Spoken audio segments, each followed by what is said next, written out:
Hello everyone, student corner চ্যানেলে তোমাদের সকলকে স্বাগত জানাই। আজকে আমরা মাধ্যমিক 2027কে লক্ষ্য রেখে যে master class short question master class শুরু করেছি, আজকে তার ডে 3। ইতিমধ্যে আমরা বাংলা এবং ভূগোলের কিছু গুরুত্বপূর্ণ প্রশ্ন নিয়ে আলোচনা করেছি। আজকে ইতিহাস থেকে যে প্রশ্নগুলি ইম্পর্টেন্ট সেই প্রশ্নগুলি নিয়ে আলোচনা করব। তাই এই প্রশ্নগুলি তোমরা খাতা পেন নিয়ে বসে যাও, লিখে নাও, লিখে বারবার রিভিশন করতে থাকো। আশা করি এখান থেকে অনেক প্রশ্ন কমন পেয়ে যাবে। তাই দেখে নাও প্রথম প্রশ্ন, বিশ্ব নারী দিবস পালিত হয় 8ই মার্চ। 2 নম্বর, নতুন সামাজিক ইতিহাসের বিষয়বস্তু হলো সাধারণ মানুষ। 3 নম্বর প্রশ্ন, রবীন্দ্রনাথ ঠাকুর কবে নোবেল পুরস্কার লাভ করে? 1913 খ্রিস্টাব্দে।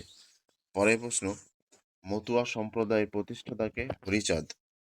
আর একটা কথা, যদি ভিডিওটি ভালো লেগে থাকে অবশ্যই লাইক কমেন্ট শেয়ার করবে, বেশি বেশি শেয়ার করে দেবে। পরের প্রশ্ন, নীলদর্পণ কে রচনা করেন? দীনবন্ধু মিত্র। পরের প্রশ্ন, ইন্দিরা গান্ধীর উদ্দেশ্যে জওহরলাল নেহরু প্রেরিত চিঠিগুলি গ্রন্থ আকারে প্রথম প্রকাশিত হয় কবে? 1929 খ্রিস্টাব্দে। পরের প্রশ্ন, হুগলির ইমামবাড়া প্রতিষ্ঠাতা হাজী মোহাম্মদ মহসিন। পরের প্রশ্ন, কলকাতা মেডিকেল কলেজ স্থাপিত হয় 1835 খ্রিস্টাব্দে।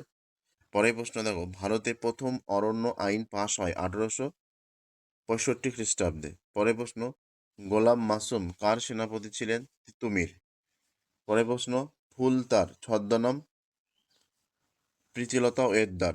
পরের প্রশ্ন, জুনাগড়ে ভারতের অন্তর্ভুক্ত হয় কবে? 1949 খ্রিস্টাব্দে। পরের প্রশ্ন, কুনবি কাদের বলা হয়? গুজরাটের কৃষকদের। পরের প্রশ্ন, মহারানী ঘোষণাপত্রের প্রধান উদ্দেশ্য? ভারতবাসীর আনুগত্য অর্জন। পরের প্রশ্ন, ভারত সভার সম্পাদক সুরেন্দ্রনাথ ব্যানার্জি। পরের প্রশ্ন, স্বাধীন ভারতের প্রথম স্বরাষ্ট্রমন্ত্রী? সর্দার বল্লভভাই প্যাটেল। পরের প্রশ্ন, কংগ্রেস সমাজতন্ত্রী দলের প্রতিষ্ঠাতা ছিলেন জয়প্রকাশ নারায়ণ। পরের প্রশ্ন, ভারতের প্রথম ফ্যাক্টরি আইন পাশ হয় 1891 খ্রিস্টাব্দে। পরের প্রশ্ন, ভারতে কবে রেলপথ প্রবর্তিত হয়? 1853 খ্রিস্টাব্দে। পরের প্রশ্ন, রামকৃষ্ণ মিশনকে প্রতিষ্ঠা করে স্বামী বিবেকানন্দ। পরের প্রশ্ন, মহাবিদ্রোহের সময় ভারতের গভর্নর জেনারেল লর্ড ক্যানিং। পরের প্রশ্ন দেখো, ভারত সভা প্রতিষ্ঠিত হয় 1876 খ্রিস্টাব্দে। পরের প্রশ্ন, চুয়ার বিদ্রোহের অন্যতম নেতা? দুর্জন সিং। পরের প্রশ্ন, মাস্টারদা নামে পরিচিত সূর্য সেন। পরের প্রশ্ন, সাম্প্রদায়িক বাটোয়ারা ঘোষণা করে রামসে ম্যাকডোনাল্ড। পরের প্রশ্ন, 1857 খ্রিস্টাব্দে মহাবিদ্রোহকে ভারতের প্রথম স্বাধীনতা যুদ্ধ বলেছে বি ডি সাভারকার। পরের প্রশ্ন, ঊনবিংশ শতাব্দীকে সভা সমিতির যুগ বলেছে অনিল সিল। পরের প্রশ্ন, চৈত্র মেলা হিন্দু মেলা রূপে পরিচিতি হয়েছিলেন কবে থেকে? 1867 খ্রিস্টাব্দ থেকে। পরের প্রশ্ন, গান্ধীজির রাজনৈতিক গুরু কে ছিল? গোপাল কৃষ্ণ গোখলে। পরের প্রশ্ন, মোহনবাগান ক্লাব কবে আইএফএ শিল্ড জয় করে? 1911। পরের প্রশ্ন, নারী কর্ম মন্দির প্রতিষ্ঠিত করেছিলেন উর্মিলা দেবী। পরের প্রশ্ন, দেশপ্রাণ নামে পরিচিত বীরেন্দ্রনাথ শাসমল। পরের প্রশ্ন,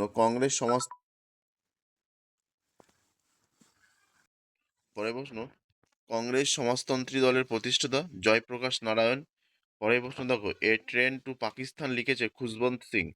পরের প্রশ্ন, বাংলায় কীর্তনের প্রবক্তা শ্রী চৈতন্য। পরের প্রশ্ন, কোন বছর সম্প্রকাশের প্রকাশনা সাময়িকভাবে স্থগিত রাখা হয়? 1878 খ্রিস্টাব্দে। পরের প্রশ্ন, দলিতদের হরিজন আখ্যা দিয়েছেন গান্ধীজি। পরের প্রশ্ন, গোরা উপন্যাসটি কোন পত্রিকায় প্রথম প্রকাশিত হয়? প্রবাসী। পরের প্রশ্ন, কুনবি বলা হয় গুজরাটের কৃষকদের। পরের প্রশ্ন, মেদিনীপুরের লক্ষ্মীবাই হলেন রানী শিরোমণি। আজকে ভিডিও এ পর্যন্ত। ভিডিওটি ভালো লেগে থাকলে অবশ্যই লাইক কমেন্ট শেয়ার করবে, আর চ্যানেলে নতুন হয়ে থাকলে অবশ্যই চ্যানেলটি সাবস্ক্রাইব করবে। ধন্যবাদ।